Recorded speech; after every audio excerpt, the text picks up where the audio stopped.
जानकारी। आ गई अब हमारी सीनियर्स की बारी। नई नई नई ये बातें, नई है जानकारी। आ गई अब हमारी सीनियर्स की बारी। इनके अनुभव से अपनी बदली दुनिया सारी। इनके अनुभव से अपनी बदली दुनिया सारी। दादा दादी नाना नानी करते बातें प्यारी। सुन लो तुम, समझ लो तुम, हाँ सुन लो तुम, समझ लो तुम। सुन लो तुम, समझ लो तुम, बात ये हमारी। खुश रखोगे इनको तो होगी खुशी तुम्हारी। नई बात है ये देखो, नई जानकारी। आ गई अब हमारी सीनियर्स की बारी।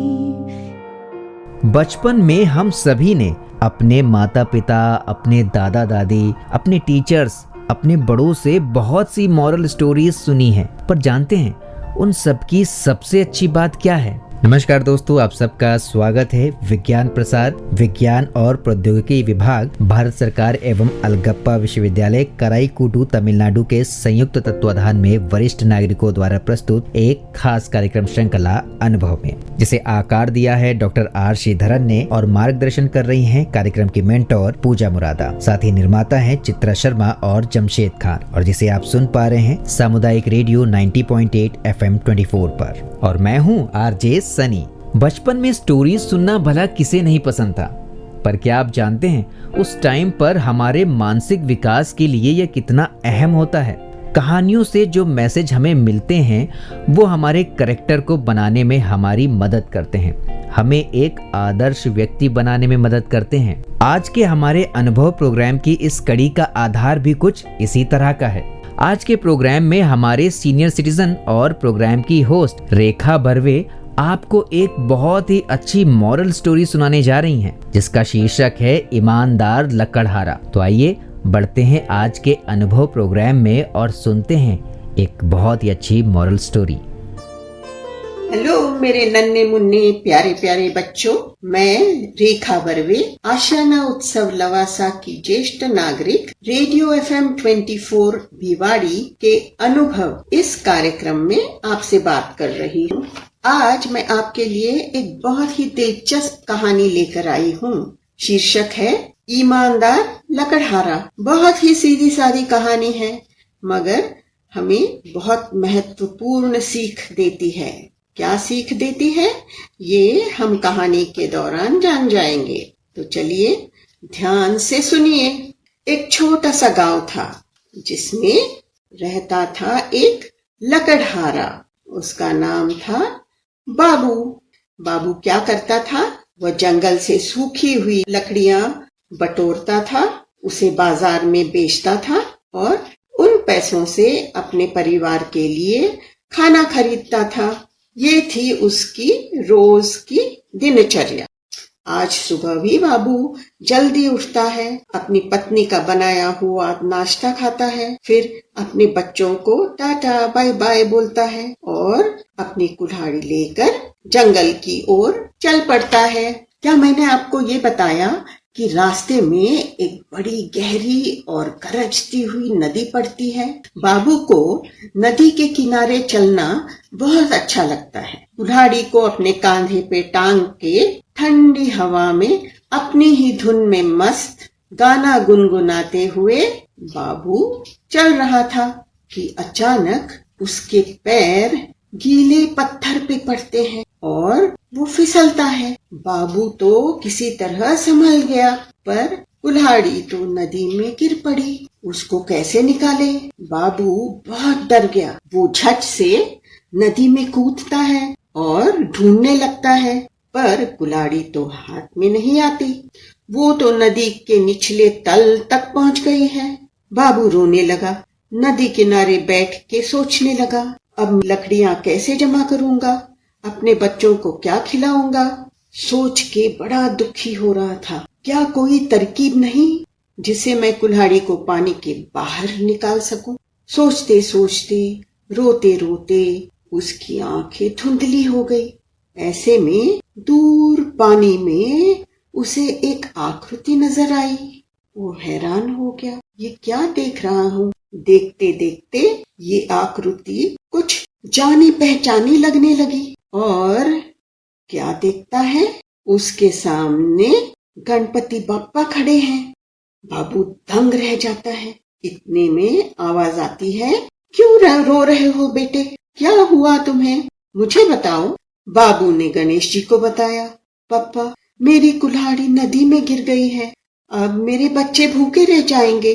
रोते क्यों हो बेटे, मैं जो आ गया हूँ, मैं तुम्हारी कुल्हाड़ी जरूर ढूंढ के निकालूंगा।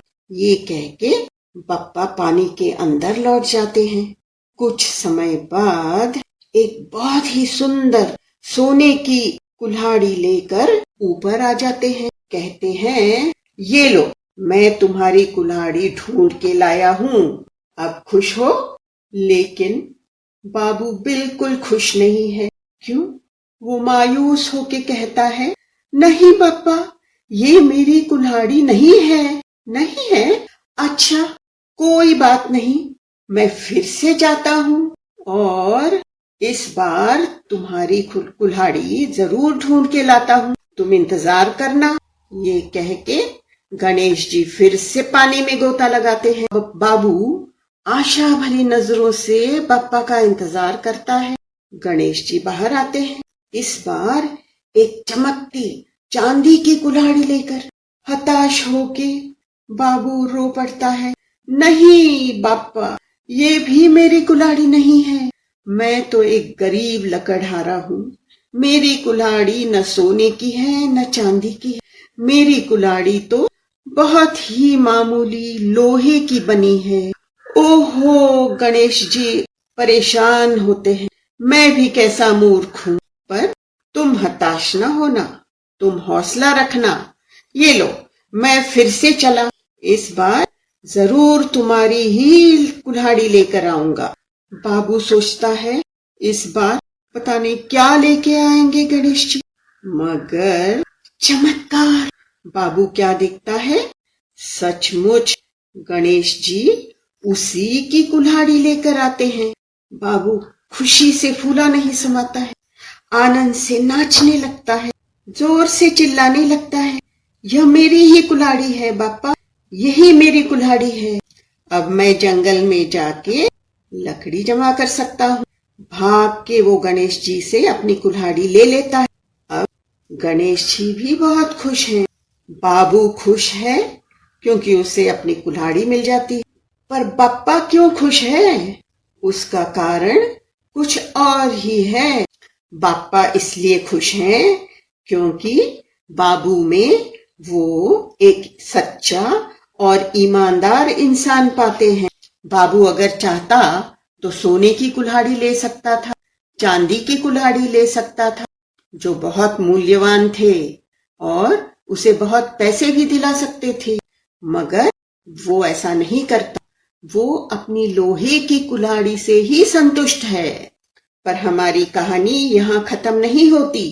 बाबू की ईमानदारी और सच्चाई देखकर गणेश जी उसे तीनों कुल्हाड़ी दे देते हैं, सोने की कुल्हाड़ी, चांदी की कुल्हाड़ी और उसकी अपनी लोहे की कुल्हाड़ी।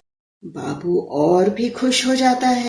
बाबू की ये कहानी सुनकर क्या आप बता सकते हो कि आपने क्या सीखा?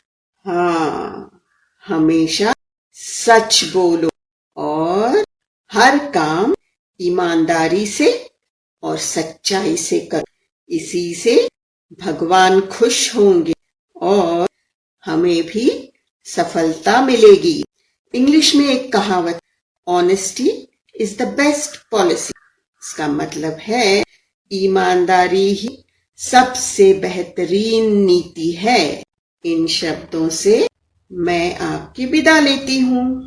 अच्छा तो मित्रों, आप सुनते रहिए रेडियो FM 24 भिवाड़ी।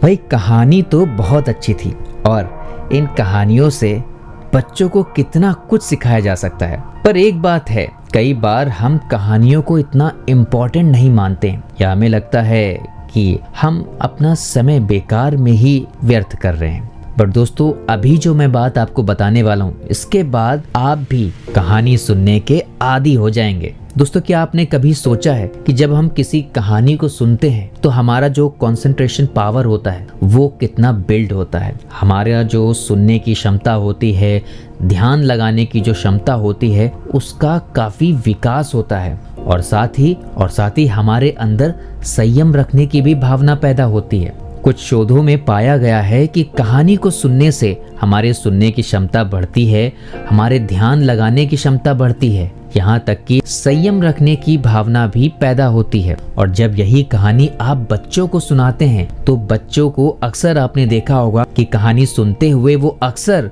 आगे की बातों को जानने के लिए बहुत ज्यादा उत्सुक होते हैं और कहीं ना कहीं बीच में पूछ ही देते हैं कि आगे क्या हुआ, जल्दी बताओ। बट आपको बता दूं कि ये कोई बुरी बात नहीं है।